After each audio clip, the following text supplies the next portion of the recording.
چا تاسو د خپل پوځ او د خپل ملک دفاع کړې ده، هر وخت هم کړې ده. بیا هم ټولې ګیلې مانې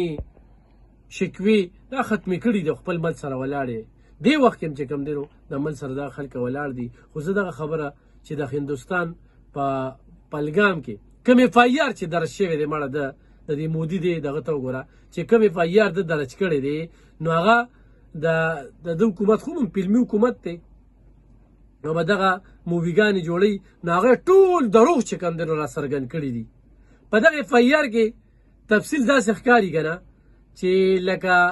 د مخکې نه به سکرپټ لیکلی شوی دی، د مخکې نه منصوبه جوړه شوې ده چې داسې به کېږي او بیا یې چې کوم دی نو د پیښې نه مخکې چې کسان به مري خو د هغې نه مخکې اف آی آر جوړ کړی دی هغه پروت و. نو د اف آی آر وایي چې په 10 منټه کم 2 بجې چې کوم دی نو دا واقعه وشوله او بیا په 15 منټه او 2 بجې چې کوم دی نو دا پایې ته ورسېدله. 15 منټه چې کوم دی نو دا ډزې وشولې. خو د خیراتیا خبره پکې بیا بله څه کړی په اف آی آر کې چې 10 منټه پس په 10 منټه کې اف آی آر هم درج شوی دی. دا زه چې وایم چې اف آی آر مخکې پروت دی که نه نو په 10 منټه کې څنګه اف آی آر درج شو. نو په دغې باندې خو تاسو سوچ وکړئ چې دې وخت کې موږ مظلومه یو، ډېر زیات مظلومه یو. دغه سړی زموږ د ملک سره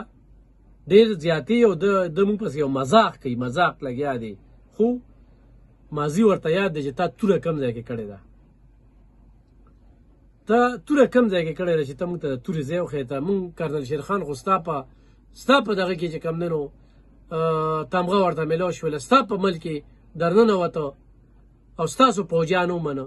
نن ستاسو پوځیان خودکشي ولې کوي؟ نن ستا په ملک کې دا خودکشي ولې روانې دي؟ نن ستا د ملک حال څه دی؟ خلک پکې د لوږې مري الحمدلله پاکستان خو په سختو نه سخت حالات کې میږه نه نو ملک کې بیا هم په معاشي توګه چې کوم دی نو موږ مستحکم یو. خلک خپلې مزدوري او نوکرۍ کوي او سرکاري خلکو داسې رپورټ کېږي نه د هغوی د میاشتې چې کوم دی نو د درزن نه زیات پوځیان دا رپورټ کېږي چې هلته کې رپورټ دی چې هغلته کې خودکشي ورکوي. دا د هغوی د غلطو پالیسو په وجه باندې او پوځ ورته دې کې هم نه دی تیار. مودي اگر چې خپلې نخرې کوي نو دا سیسټم یې روان کړی دی. بل ګرانو کتونکو چې څنګه دغه 10 منټه پس دغه اف آی آر کېږي نو د هندوستان پولیس هغه دومره تکړه دومره تیز دي نه نو په کار نه وه چې تر اوسه پورې د بمبۍ کې چې کومه واقعه شوې وه یا دغه ټرین حمله وه د هغې چې کوم ذمهوار و هغه یې ګیر کړي وو، هغه یې مخې ته راوستي وو چې دوی دومره تیزۍ سره چې کوم دی اف آی آر کېږي. خو د دې نه دا واضحه شوه چې دا اف آی آر د پیښې نه مخکې تیار پروت و او د دې نه د پاکستان خلاف د مودي سازشونه چې کوم دی نو د هغې ته ښه کلو بین چې کوم دی هغه مخې ته راځي او په اف آی آر کې ذکر شوي نامعلومه وسلوالو چې کوم دی نو د بهرني ملک یعنې پاکستان په امر دا کار کړی دی. دا په اف آی آر کې چې کوم دی نو دوی دا ذکر کوي خو تر اوسه نه څه سند شته نه ثبوت شته حتی چې یو مسکال شانتې د هغې نښه دوی نشي ورکولی. نو خو خدب یې صرف دا و چې د خپل داخلي ناکامو چې د هغې د خلکو پام چې کوم دی هغه واړي او انتخاباتو لپاره یو بل جعلي غږ چې کوم دی نو هغه پورته کړي. همیشه دغه شانتې پاکستان د دې بچکانه الزامونو په وړاندې نه ورته ښه سخت غبرګون چې کوم دی نو هغه ښودلی دی او ویلي دي چې دا د ملي امنیت کمیټې هغه پرېکړه وکړله، یو غټ اجلاس وشو چې هغې کې د پاکستان د اوبو بندول نو دا به د جنگ اعلان دی وګڼه او ته اوبه بندې کړې نو تیار شه بیا جنگ ته. پاکستان ورته بیا ښه کولو ویلي دي او پاکستان ورته واضح کړه چې موږ د پولادو زامن یو. آرمي چیف ورته ډېر کلیر کټ ویلي کو ته د اوبو دغه بهیر بند کړې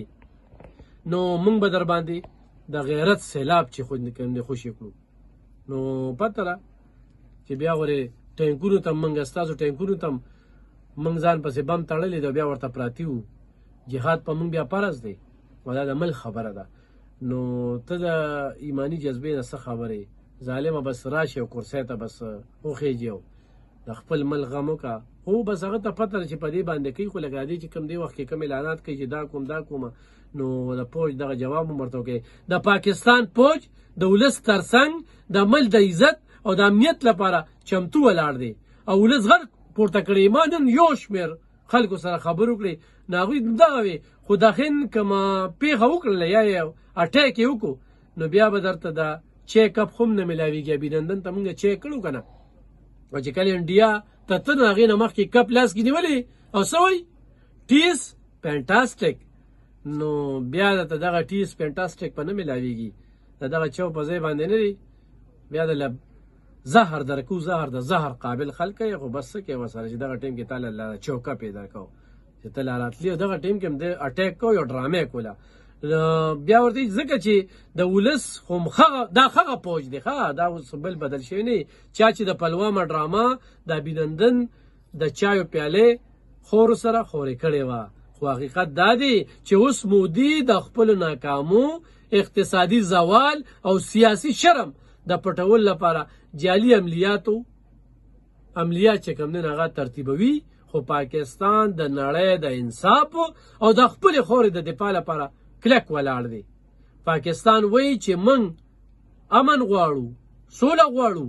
روغ غواړو خو که مودي د جنګ خوبونه ویني نو بیا به زموږ جواب ته خو هم اماده شي بیا به هغې ته هم تیار او زموږ جواب تا ته ماضي کې ښه معلوم دی چې سم د لاسه قاطع او روحانه جواب به ورکولی کېږي ځکه چې پاکستان د امن خیوات دی خو د غیرت او د دفاع سنګر خوم دی نو بیا په دې حالاتو کې چې کم دی تا ته صبر کلم نه کوي